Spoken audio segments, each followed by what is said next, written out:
see a woman gentle as a butterfly, but don't you think that for one moment still I rise, oh, soaring over every obstacle, oh, that it's hell. I'm reaching most of my courage. Yes, it's so higher and higher. Yes, it's so I'm reaching for the skies. Yes, still I rise. Ooh, yeah. Sounds good, chamber singers.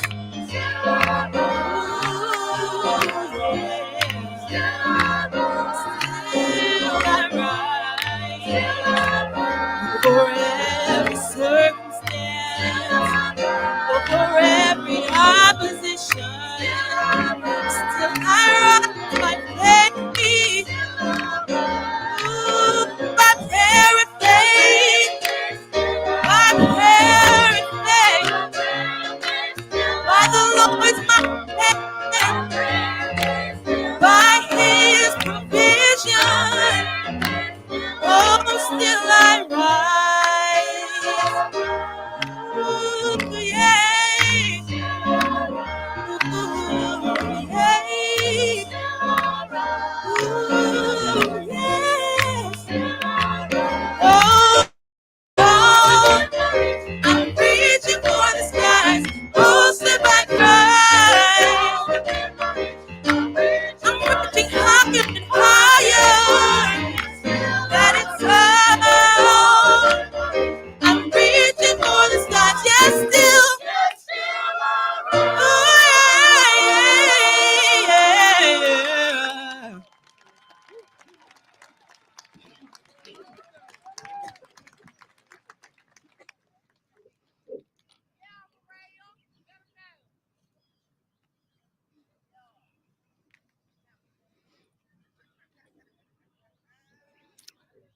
Good morning, St. Augustine's University. Wow, what a great day. I want to thank Dr. McPhail for her wonderful introduction, and Dr. McPhail for your invitation to be with you this morning on such an auspicious occasion. I also want to thank the St. Augustine's University Chamber singers and wind ensemble for your wonderful renditions. We have truly enjoyed you. I honor Mr. Christopher Ingram for his leadership as SGA president, and Ms. Mariah Washington, outgoing student board of trustees for the class of 2022. Might need a loan from her. Certainly, I honor the golden class of 1972. Dr. Silver, trustees, faculty, staff, alumni, and most importantly, the graduating class of 2020 this morning to help represent what an HBCU can do. Cannot think of a better place for me to be this morning. Every time I hear the pomp and circumstance, every time I see turned, my heart jumps with joy. You are the next crop of St. Augustine's Falcons who will soon be finished with all of the graduation week work of parties and celebrations and pride, and will be a group of very responsible citizens.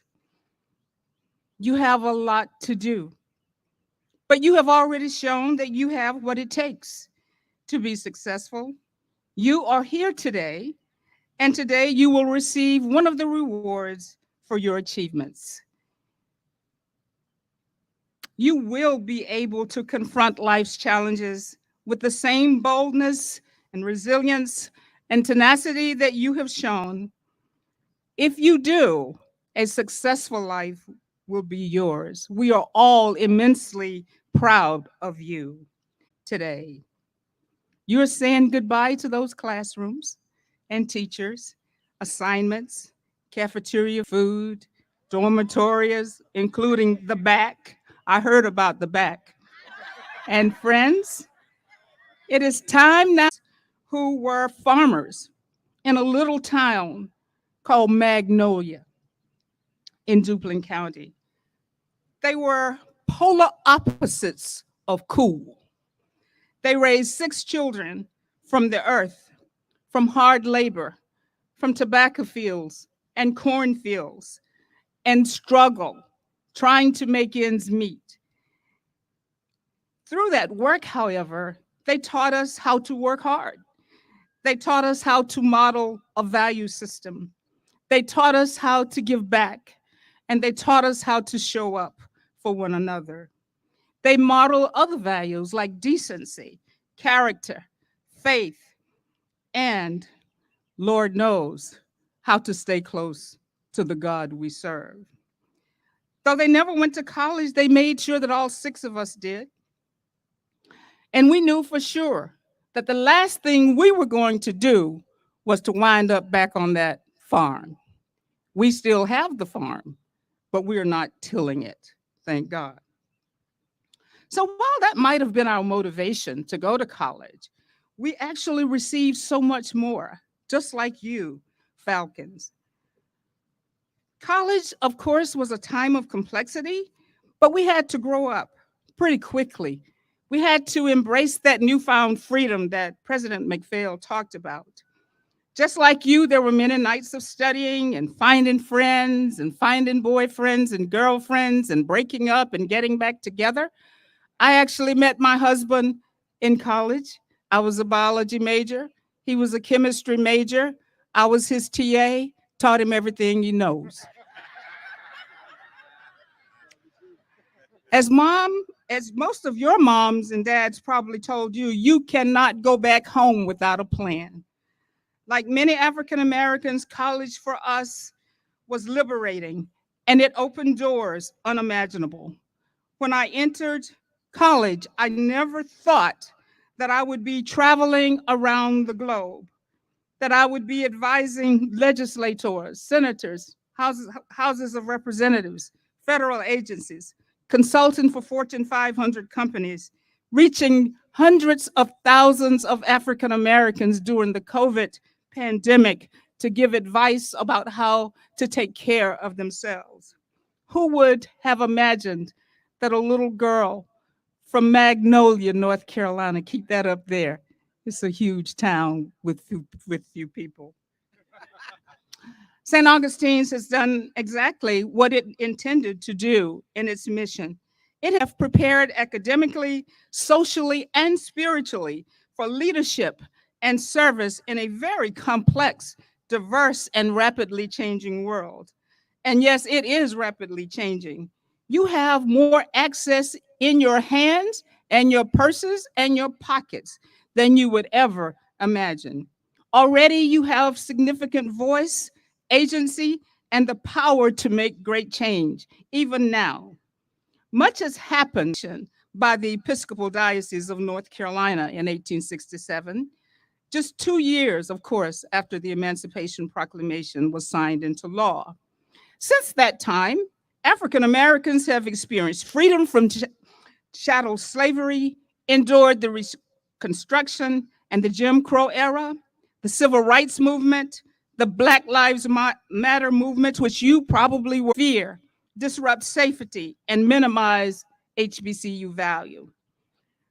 One of your St. Augustine students, Zachary Barco, said in a television interview, you would think things like that would only happen in the 50s, in the 60s, during the civil rights movement. What people don't realize is we're not far from that. So Falcons, don't ever get too comfortable. You as students must have felt confusion. You must have had feelings of depression. You must have been challenged in many ways, but you adjusted. You are still here. You made it. Your class has certainly been resilient. You are currently enduring daily reports of a war in Ukraine that speaks to man's inhumanity. You have watched leadership on both sides of that coin, or lack thereof. Shortly after you entered the doors of St. Augustine's University, you witnessed the disproportionate effects of the COVID-19 pandemic, which took the lives of 990,000 Americans. Some of you have lost loved ones, family members, friends, and acquaintances. You adjusted to new kinds of instruction. It might have called a problem for many, but you made it. You are still here. You adjusted. New socializations. You made it. You are here today. While not all cases in people of color were due to inequities, the health impact of the pandemic exposed long-standing inequities that have systemically undermined the physical, social, economic, and emotional health and well-being of racial and ethnic minority populations and other population groups that bore a disproportionate burden of COVID. Even today in medicine, there are so many to medicine, to medical school, to nursing school, to PA school. There are fewer African American males in medical school today than there were 40 years ago. Falcons, we have, its stone walls have stood at the edge of St. Augustine's University for more than 125 years. It first opened its doors in 1896. The students of St. Augustine's College quarried and laid the stone in 1909 that makes up this towering building standing near the corner of Oakwood Avenue and State Street. St. Agnes is a place for those individuals of color, Black people, people who look like you and me, to get care, whether they had money or not. It expanded in 1903 and included an operating room. A fire damaged the building, and most of the Black nurses who served in World War II trained right here at St. Augustine's. The hospital was rebuilt and became the largest hospital for Blacks and for the only hospital between Washington, D.C. and Atlanta, Georgia to treat Black people. I thought I'd take you to class one more time. At its apex, St. Agnes was one of 500 African American owned and controlled hospitals. They were meccas, these hospitals, for Black healthcare professionals, and were welcome alternatives to being treated in segregated hospitals. It closed in 1961, just 5 years after I was born. I am super excited about you today because today you're going to make a pledge to this great institution. You will raise your hand and swear to uphold this university as alumni with your talents, your time, your contributions. That means your volunteer work, but also some of that money from that company. You will achieve leadership through excellence. Making good on that pledge begins today. And when you walk out of this complex and venture out into the wide world as an educated and prepared adult, you will transition into that next phase, all 109 of you. You will transition into a larger sphere, into something bigger, more complex, more uncertain. But your life will become what you want it to be. And while many things have changed since you entered these doors, many things in our society have not moved so far. How will you get a bead on the reality, the truth, the existence of challenge? How will you make the slightest bit of sense of the chaotic world around you? What within you will make a difference? I'm excited that you will become that next generation. Just think, you made the team of future leaders and artists and entrepreneurs and judges and architects and engineers and moms and dads and lawyers and community organizers and contributors. You made the team. How will you fill the spaces between inequity and equity, injustice and justice? I'm going to along the way. Number one, know who you are. At the center of you, at the center of your well, is where you will find the answers. You know who you are, and you know who you are not. You know what you want, irrespective of someone else's wishes. Don't let anyone define that for you. Also, always know that to know you is to know your history. That puts things in context for you.